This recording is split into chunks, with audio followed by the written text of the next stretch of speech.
So I'm trying to go pro, but I will say I don't have the energy that I should. I had 3 of my buddies over here last night, and literally I'm like hands on my knees, just trying to grab my breath. I even took a break where I had to go to the restroom, and I was like, oh, I can actually breathe. So what do you recommend, to get that energy? I get that question quite a bit, actually. The first thing that I talk about is like during your play. Let's just talk about during play. Yeah. And one thing is to play more efficiently. It sounds to me like you're running around the court a lot. I call that helter-skelter play, where you're doing a lot of spastic movement. First thing that I would take a look at is your footwork, your awareness, your court positioning, okay? That will help limit excess moving around on the court that's just not needed. Yeah. Court position is far more important. Getting up to the kitchen line, kind of staying there. You should be comfortably playing 2 hours a day without a lot of huffing and puffing, quite honestly. Off the court, I would suggest maybe doing a little more cardio to build up your wind resistance, your breathing. I think that will help out. Just a simple good walk in the morning. If you don't feel like jumping on the treadmill or elliptical or a machine of some sort, just a good walk around the block. I do it every day of my life. I walk my dogs. Yeah. So it's a good way to start your day. It's also a good way to start your metabolism for the day. Another thing that I could suggest is starting eating more anti-inflammatory foods and stay away from starchy, including salty foods, potato chips, things like that. Look, we all crave that stuff. I get it. Yeah. And sugar foods, less sugary drinks. That's a good start right there. Yeah. I think if you combine those 3 elements, the court movement, moving more efficiently, maybe adding a little more cardio to your programs, and then just changing your diet a little bit. Look, if you want to eat a steak, eat a steak. If you want to eat something so you're not going crazy and you're missing it, don't drive yourself crazy. Just try to cut down on those foods that might be causing inflammation in your body. Well, I will say, of all the foods that I love, it's sweets. That's my, when I'm bored or at work, that's usually my go-to. Yeah. I will say, I didn't think about that, right? When I'm thinking about being out on the court, literally last night, I was gassed. Yeah. And it definitely is still close to 100 degrees. Of course. However, I always say I'm in pickleball shape, which means no shape at all, really. I have noticed for you, though, I've played around you for a couple of years now, and every time I've watched you play, it seems very effortless. Mm-hmm. I didn't think about that. Whenever I think about, I'm huffing and puffing, I'm tired, I keep thinking about okay, I got to get to my regular gym more, get more cardio. Right. I didn't think about court positioning and being strategic about where I'm using my energy. Right. I agree. I think because I've had a lot of students that play that way. Yeah. Very spastic, very helter-skelter type of a game. And once I reduce that and show them better footwork and court positioning, not only are they less tired, but their skill set went up. Because if you're in better position to hit the ball court position-wise, you're going to be a better player. Yeah. Okay? So we want this forwards movement up to the kitchen line, unless lateral movement across to get to the kitchen line. So how do we do that? Well, basically just good footwork. Mm-hmm. Look, the court is only 20 feet across, and you have a partner. So you're basically covering 10 feet across, which with your wingspan should cover most of it within a step or two either way, and keep advancing as you're doing that. Yeah. When you eliminate that footwork and start playing more efficiently, obviously, you won't get as tired, and the huffing and the puffing will come way down as well. It reminds me of our lesson that we just had a couple weeks ago. Yeah. I believe this is what you told me, I think it was MacGuffin. Yeah. You were talking about how taking my time to get up to the kitchen. Yeah. Or, not this, like you said, this helter-skelter where it's okay, run up, run back, but taking my time. And even last night, it was in my mind of when I was playing, of if I saw that they might have a shot or they might catch me in a run, that I got planted, I stopped, but it was a gradual work up to the kitchen, and I was in a lot more control. And a lot of people, the reason why they play that way, quite honestly, is because the hardest part of our sport really is to master that transitional zone. And a lot of players, either they just run up, which is completely wrong, especially if they have a volley, because you're going to be running through the ball. That's just not a good idea. The best way to get out of that transitional and eliminate a lot of steps is to reset it in the kitchen. Yeah. And what I see is a lot of amateurs, they're still driving the ball, trying to, win a point that way. But the better players, all they're going to do is just block those balls, and you're still going to be stuck back there. So learning the drop shots, the reset balls, that way, once you do that and you work your way up to the line, you did that with very little effort and very little footwork movement. When we talk about players that are good at resetting, you brought up Tyson McGuffin, very good at resetting, probably one of the best. Ben John's the same way. If you watch them play, you don't see a lot of running around. It's more like a synchronized movement. And I always say Ben John's moves like a gazelle. Nice flow, nice rhythm. You kind of mentioned that I play with a little bit less movement and more effective way of getting to the line, like we talked about.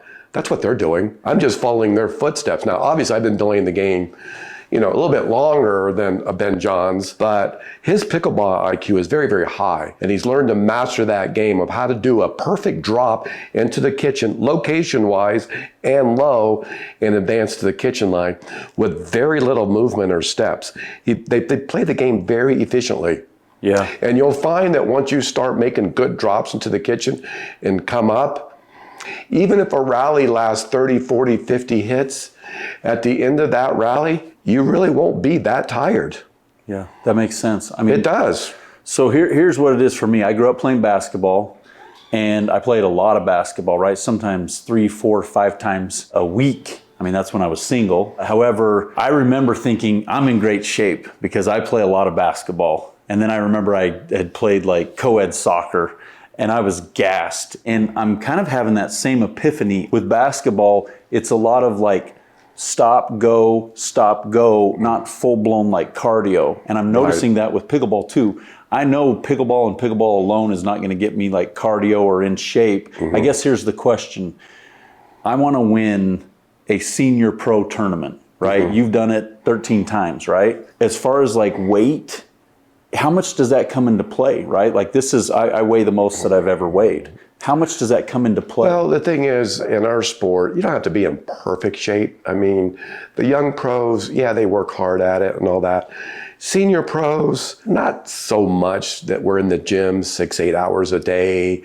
We're not going to do that anymore. Okay, those days are over for us. If you just take it easy on your body, stick with some resistant training along with your cardio, kind of watch what you eat. To me, that's good enough. That's good enough. And if you talk to like all the top senior pros, they're kind of doing the same thing. You got to put in time. You still got to drill. You still got to practice.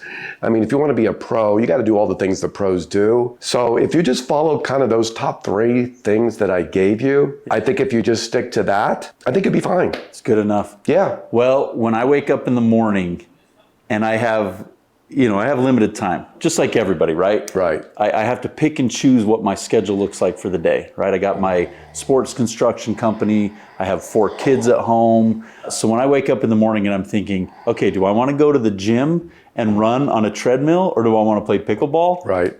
I mean, it's a no-brainer. I'm going to choose pickleball. Yeah. That's the constant, like, hey, should I be running? Should I not be running? So what you're telling me is called life, right? You got a family, you got a business, and you got pickleball. Yeah. Okay? You have to manage your life. Yeah. Okay? You got to prioritize what you're doing, how you want to spend time getting ready to be a senior pro, raising your family, running your business. Well, these young pros, all they do is focus on pickleball 24/7. That's why it's a little bit different for us. We have life in the way, okay? We're raising families, maybe even grandkids, okay? We're also taking more vacations. We take cruises, we travel a lot. These young pros, they travel a lot because they have to, but they're traveling because they're playing. Yeah. Okay? So they're hitting the gym, they're hitting the courts, they're working on everything they can. So for us, we have to skew it just a little bit differently. Yeah. That makes sense. And there's a lot of times when I go to the courts and I see some of these 4-5, 5-0 players, in my mind, I'm always like, do they have a job? Do they work? And some of these guys are younger guys, right? They're not like 50 and older.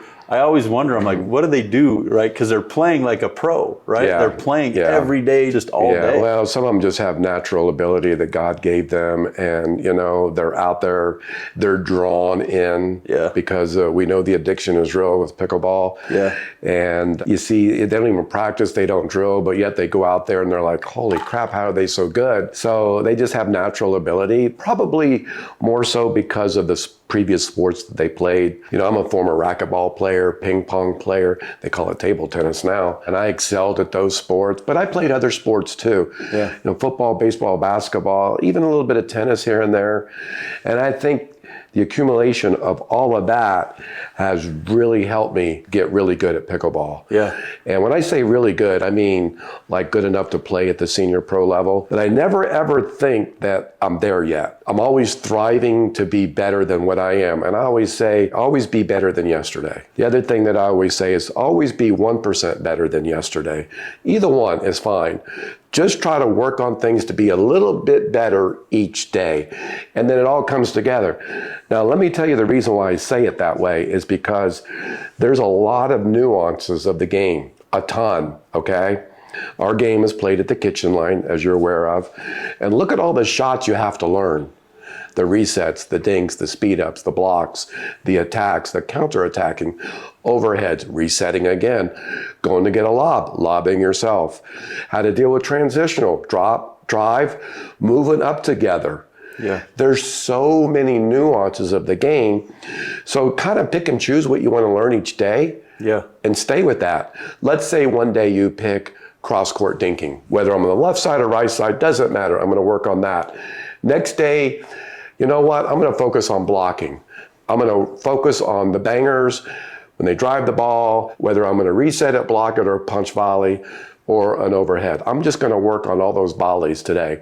Pick a new subject every day and work on it. Yeah. That way you'll get that 1% better each day. Yeah. No, I love that. And I think for me, that's what I've been trying to focus on. I've been out for 6 months with tennis elbow. Yeah. And I watched my whole pickleball crew just get better every day. Yeah. They were still coming over to my house even when I was hurt, and I was watching them play, and I'm like, they're getting good. So they probably got better each day by 1%. They did. I like that you talked about that. That kind of, I had to do kind of a shift in my mindset because it was, all right, before I was so focused on how much better they had all got. Instead, I flipped it, and now I'm just focusing on me. I'm competing against my best self and how I was yesterday.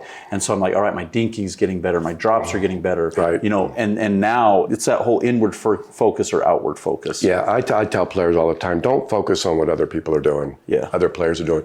They're working on their game, okay? Focus on your game. Yeah.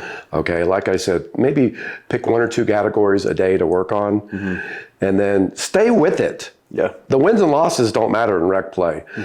Focus on what you want to work on a particular day, whether it's blocking, dinking, drives, drops, whatever. Maybe you want to have a harder serve, and maybe you miss a couple of them throughout the day. That goes under the category of who cares. Yeah. You're working on your game. Yep. Okay? So pick categories to work on each day so you can get better, just a little bit better each day. Yeah. So so to recap it, what I'm taking away from this as far as the whole, me just having the energy to go pro. So talking about nutrition, right? Won't be perfect, but just watching what I eat, especially with staying away from foods that are kind of more inflammation. It's tough, I get it. Yes. It's tough. And then obviously staying hydrated. I really loved what you said about court position, right? Yeah. I've been so focused on, it's just got to be something with my own physical shape. Right. However, it's that getting away from that helter-skelter and being hyper aware of where I'm at on the court and my court positioning. Right. So those are my main takeaways. Are there any others that you think? The cardio. And the cardio. Don't go overboard with that. I walk my dogs every morning, 45 minutes to an hour a day. Okay. Yep. Sometimes I hit the treadmill, but this time of year it's kind of hot. So everything is normally indoors when I use cardio other than my walk in the morning. Okay. And then resistant training too. You don't have to lift heavy weights, but strengthen a lot of these core muscles that you use, especially like the rotator, I use resistant bands. Yeah. And just to strengthen those muscles. And if you ever have any issues with any of these muscles, instead of running to the medicine cabinet every time, just ice it down, see if you can get the inflammation down that way. I was in the pharmaceutical business for 36 years, so I know a little bit about pharmaceuticals, and I tell people all the time, you don't need to run to the medicine cabinet every time you have a little achiness or a little bit. Just try to get it through it yourself and use a little bit of ice. Now, if you're in a lot of pain and you need it, you know when you need to use an anti-inflammatory. You'll know when to use it. But just try to use a little ice first to get it down. Yeah. Try it the natural way first. Yeah, those are all great tips. One thing that I am doing right now is I do go to a full body workout gym down the street where it's a 1 hour workout. And I love it. I'm glad that you said that because I am doing part of it's cardio, part of it's resistance, you know, training. So and I don't really know my way around a gym. So I just I don't have to think. I just go there and I get a full body workout. So I think me just finding that happy medium between going to that gym, but then also making sure I'm drilling and getting lessons with you and then also playing with my pickleball crew. So that's perfect. I appreciate it. I love it. Appreciate the insight. I love it.